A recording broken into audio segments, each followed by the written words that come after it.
الحمد للہ رب العالمین والصلاة والسلام علی سید الانبیاء والمرسلین وعلی آلہ واصحابہ اجمعین اما بعد۔ میں آپ حضرات کے سامنے عربی کی ایک کتاب پڑھانے جا رہا ہوں۔ تو اس عربی کی کتاب پڑھانے سے پہلے میں مناسب سمجھتا ہوں کہ عربی زبان کے متعلق کچھ ابتدائی باتیں آپ کے سامنے رکھوں۔ تو سب سے پہلی بات یہ ہے کہ یہ جو زبان ہے، یہ زبان دنیا میں جتنے بھی زبانیں رائج ہیں، چل رہی ہیں، ان تمام زبانوں میں یہ زبان سب سے افضل زبان ہے۔ اس کی دلیل کیا ہے؟ تو اللہ تبارک و تعالیٰ نے جب اپنے پیارے نبی سرکار دو عالم صلی اللہ علیہ وسلم پر احکاموں کو نازل کرنا چاہا، جیسا کہ ہم سے پہلے بہت سارے نبیوں پر اللہ تبارک و تعالیٰ نے احکاموں کو نازل کرنے کے لیے بڑی بڑی کتابیں دی تھی، تو جب نبی کریم صلی اللہ علیہ وسلم کو بھی کتاب کی شکل اللہ نے دینا چاہا تو اس کے لیے اللہ نے عربی زبان کو پسند کیا۔ تو یہاں غور کر کے دیکھیے کہ اللہ نے تمام زبانوں کو چھوڑ کر عربی ہی کو پسند کیا، کیونکہ عربی زبان ہی اللہ کے نزدیک دوسرے زبانوں سے زیادہ محبوب تھی۔ اسی وجہ سے یہ زبان دنیا میں بھی استعمال ہو رہی ہے، اور سب لوگ جب انتقال ہو جائیں گے، اللہ کے پاس چلے جائیں گے، تو وہاں جو زبان چلے گی وہ زبان بھی عربی ہی ہوگی۔ اس سے یہ معلوم ہوا کہ تمام زبانوں میں عربی زبان کو سب سے پہلا مرتبہ حاصل ہے۔ یہ اس زبان کی اہمیت کے متعلق تھی۔ اب دوسری بات اس میں یہ ہے کہ اس زبان کو اگر ہم سیکھ لیتے ہیں، اگر ہم اس زبان میں مہارت حاصل کر لیتے ہیں، تو اس کا ہمیں کیا فائدہ ملے گا؟ تو اس کا سب سے بڑا فائدہ یہ ہے کہ اللہ تبارک و تعالیٰ نے قرآن کو عربی میں نازل کیا ہے، اور اسی طرح جتنے بھی احادیث ہیں وہ سب کے سب اصل عربی میں ہیں، بعد میں وہ ٹرانسلیٹ ہوئے ہیں اردو میں، انگریزی میں۔ اگر ہم اس میں اچھی طرح مہارت حاصل کر لیں گے تو ہم اچھی طرح قرآن کو سمجھ سکتے ہیں۔ اللہ تبارک و تعالیٰ قرآن میں جو بتلانا چاہ رہا ہے، ان تمام چیزوں کو ہم بآسانی سمجھ سکتے ہیں، اور سمجھ کر، جان کر اس پر عمل کر سکتے ہیں۔ اسی طرح حدیث کو بھی سمجھ سکتے ہیں، جو ہمارے زندگی کا عین مقصد ہے۔ ہمارے اللہ تبارک و تعالیٰ نے دنیا میں بھیجنے کا مقصد ہی یہی ہے کہ ہم اس دنیا میں آنے کے مقصد کو پہچانیں اور جانیں، اور یہ تمام مقاصد ہمیں قرآن اور احادیث سے ملیں گے، اور یہ قرآن اور احادیث عربی زبان میں ہے۔ تو اسی وجہ سے اگر ہم عربی زبان سیکھ لیں گے، عربی میں مہارت حاصل کر لیں گے، تو انشاءاللہ قرآن اور حدیث کو بہترین انداز سے سمجھ سکتے ہیں۔ بس یہ چند ابتدائی باتیں تھیں، تو اب اس کے بعد ہم کتاب کی طرف آگے بڑھتے ہیں۔ تو سب سے پہلے جب بھی کوئی انسان کسی زبان کو جب سیکھتا ہے یا کسی زبان کو نہیں جانتا ہے، مثال کے طور پر ایک اردو جاننے والا آدمی ہے، اس کو کسی عربی سے واسطہ پڑ گیا، کسی عربی جاننے والے سے واسطہ پڑ گیا، اب یہ نہیں جانتا ہے، رتی برابر بھی عربی نہیں جانتا ہے، تو سب سے پہلی چیز جو انسان کو بات کرنے میں مدد دلاتی ہے وہ کیا ہے؟ اشارے کی زبان ہے۔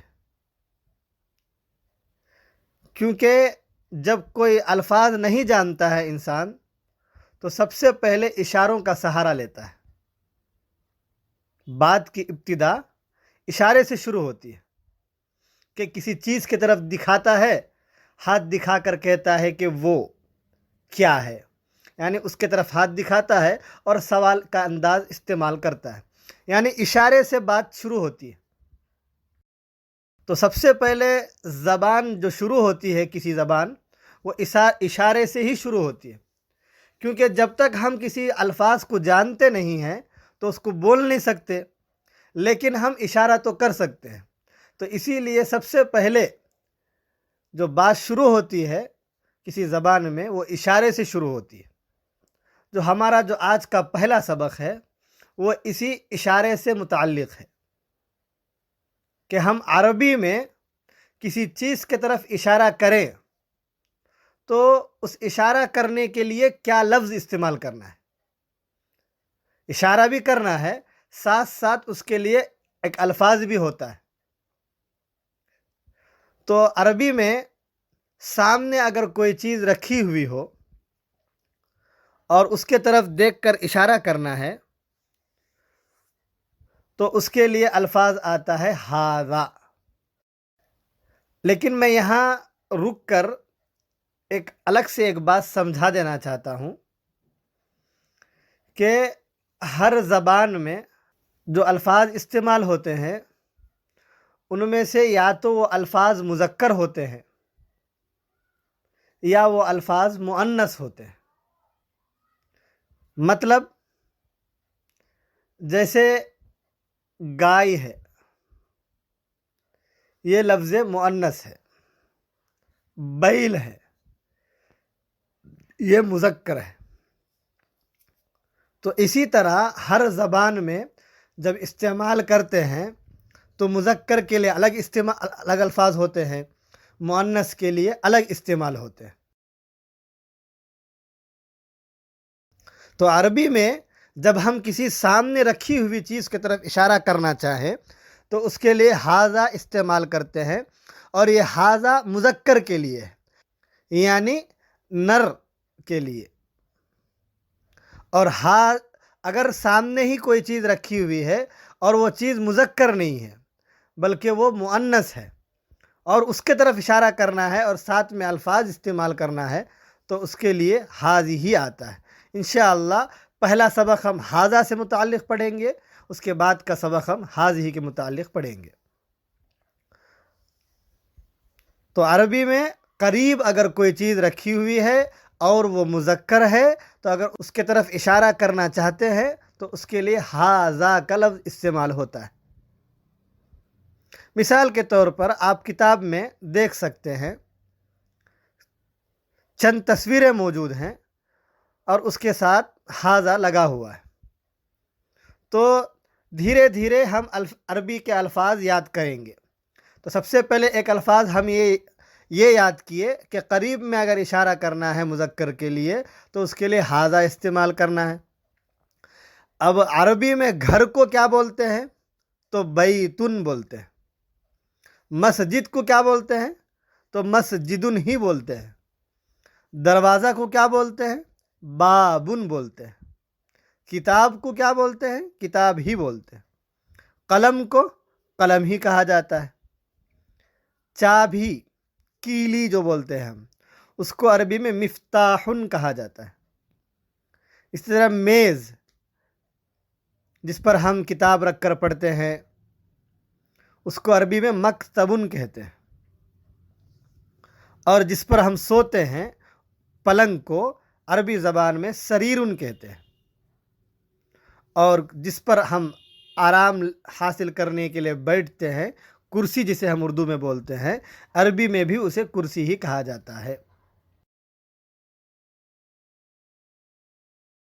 تو آج کا سبق یہی ہے کہ سب سے پہلا لفظ جو ہمیں عربی کے لیے ضروری ہوتا ہے وہ ہے کسی چیز کے طرف اشارہ کرنا ہے تو اس کے لیے کیا لفظ استعمال کرنا ہے۔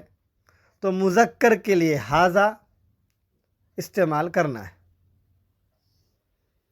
اب اگر کسی کے ذہن میں یہ سوال آئے کہ بھائی ہم تو ابھی ابھی عربی جان رہے ہیں، ہمیں کیسے معلوم ہوگا کہ فلاں چیز مذکر ہے یا فلاں مؤنث ہے؟ فلاں لفظ یعنی بیتن، جسے گھر کو بیتن بولتے ہیں، ہمیں کیسا معلوم ہوگا کہ یہ بیتن مذکر ہے یا مؤنث ہے؟ تو اس کے لیے ایک چھوٹی سی علامت میں یہاں بیان کر دینا مناسب سمجھتا ہوں، علامت، نشانی۔ تو عربی میں اکثر و بیشتر جو مؤنث لفظ ہوتا ہے اس کے آخر میں گول تا آتی ہے۔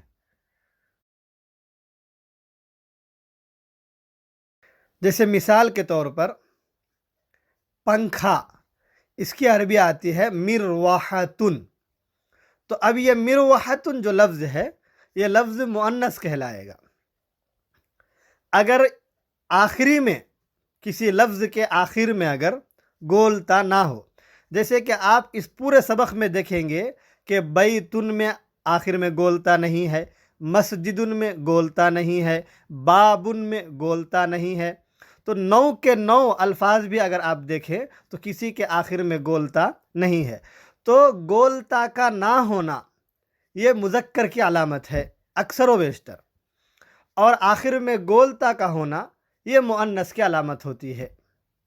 بس آج انشاءاللہ یہ پہلا صفحہ ہم پڑھ رہے ہیں، انشاءاللہ آگے دھیرے دھیرے روزانہ اسی طرح پڑھتے رہیں گے انشاءاللہ۔